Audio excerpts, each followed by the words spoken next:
All right, Nigerians. Nigeria is a failed state. If you don't believe it, no problem.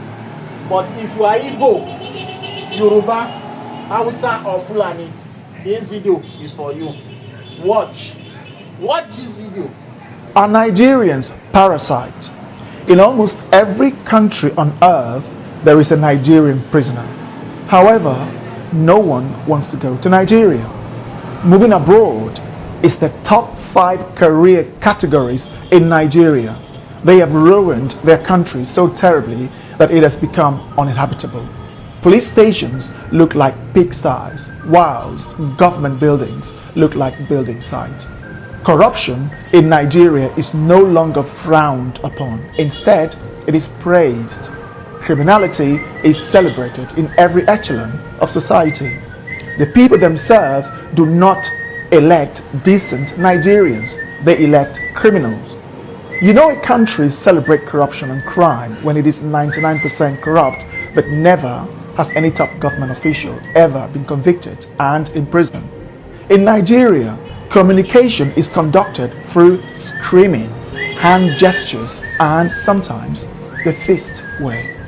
You'd see diplomats, police, and military men fighting in public. Tens of thousands of fist fights should be recorded in Nigeria every day. Every building has a generator, some with up to 10, all running at the same time, forging a megapoly of noise of epic proportions. Nigerian motorists communicate with their horns. An average Nigerian motorist beeps their horn 100 times per day.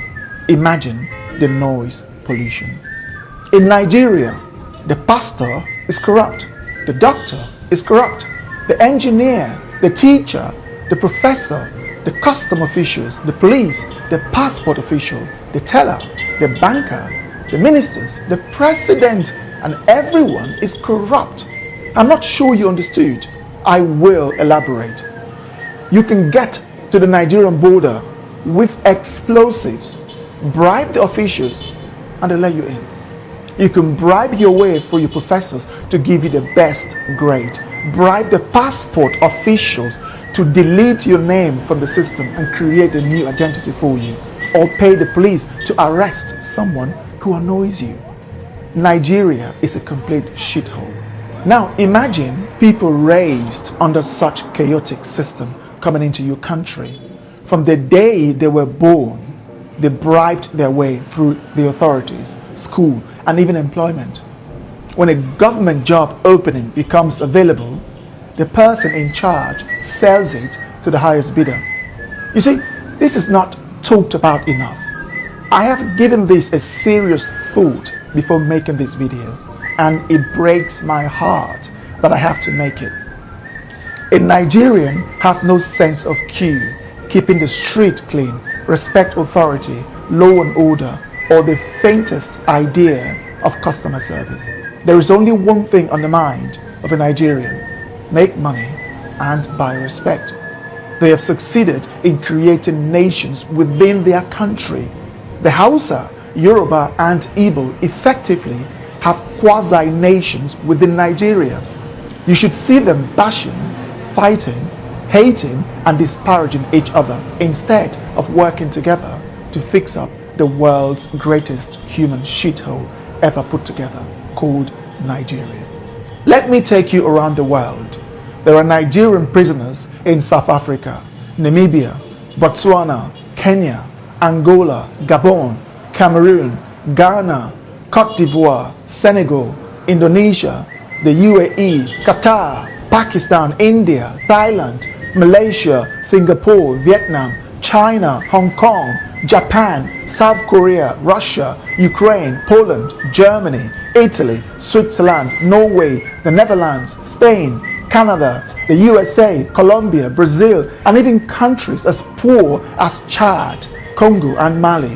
Their conviction typically surrounds around drug trafficking, pimping or pandering, 419 fraud, which includes dating scams, credit card fraud, and other fraudulent activities.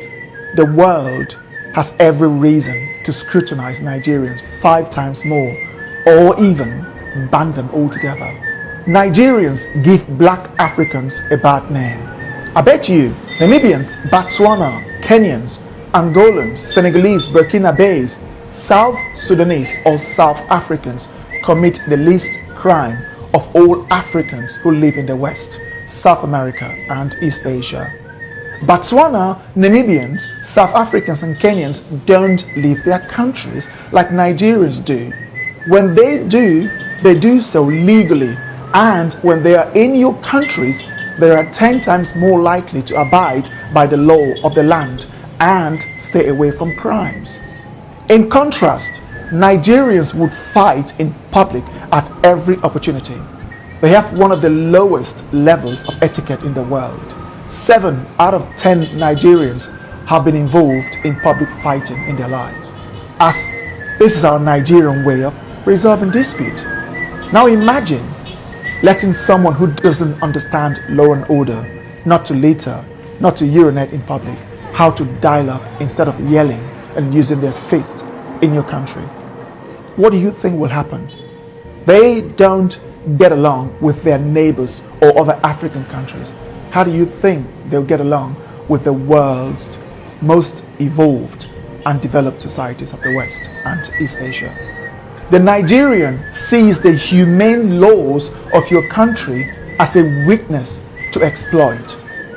As with everything, nothing is 100%. I know this. There are some good Nigerians, but almost every Nigerian is infested with that corrupt mindset.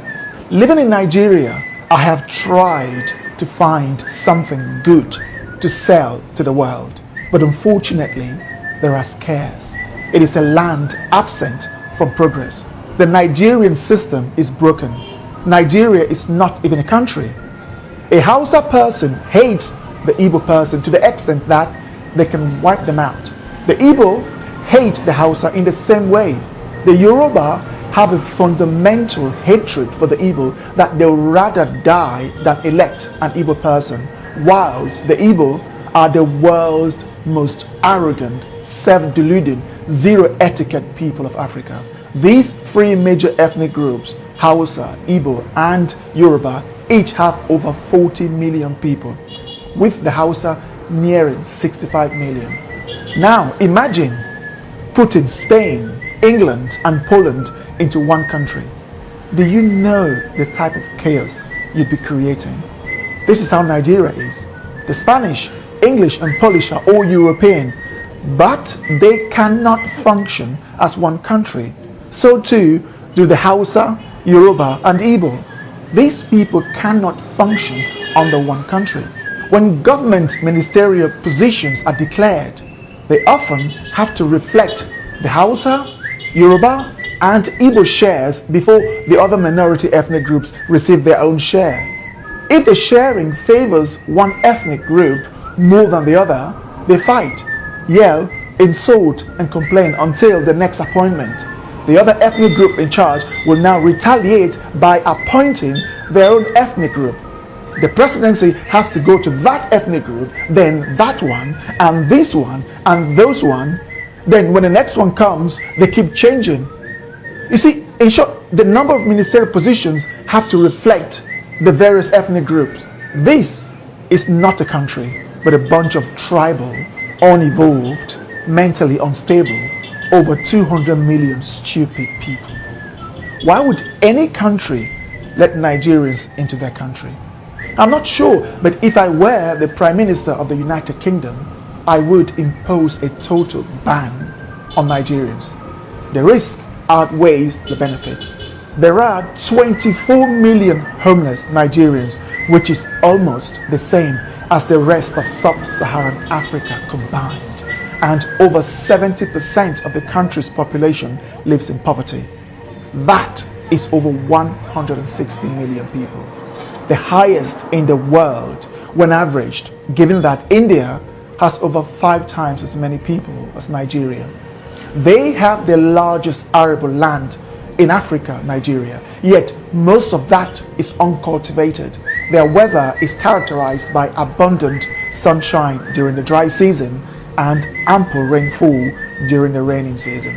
The north is the savanna and the middle belt of Nigeria is level with abundant arable land suitable for farming.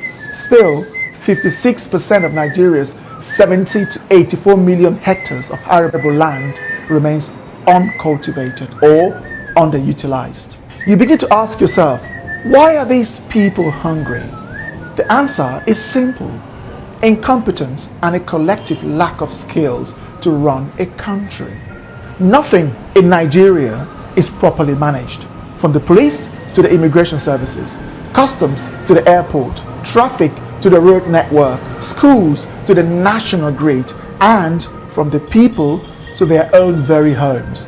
Nigeria is a chaotic society where people exhibit some of the lowest levels of etiquette and quality known to man. And most of these people are looking for ways to obtain visas to the various developed and semi-developed countries so that they can bring that chaotic upbringing from Nigeria to the world. I have tried to find a better way to euphemize this video. Still, after months of procrastinating, I couldn't find a better way to organize my words, but to say it as it is. If you are a Nigerian watching with the slightest ounce of honesty, you'd agree with me. We have earned the badge of honor of being amongst the worst in the world. Poverty isn't why Nigerians are dishonest, criminal-minded, corrupt, and everything else. Nepal is a poor country. How many Nepalese have you seen committing crimes around the world? Chad, Burkina Faso, Mali, Myanmar, Tajikistan, and South Sudan are poor. You can't see them going around the world committing crimes. Of the world's 195 countries, there is a Nigerian prisoner in 60% of them, the highest of any country on earth. That is not an accident.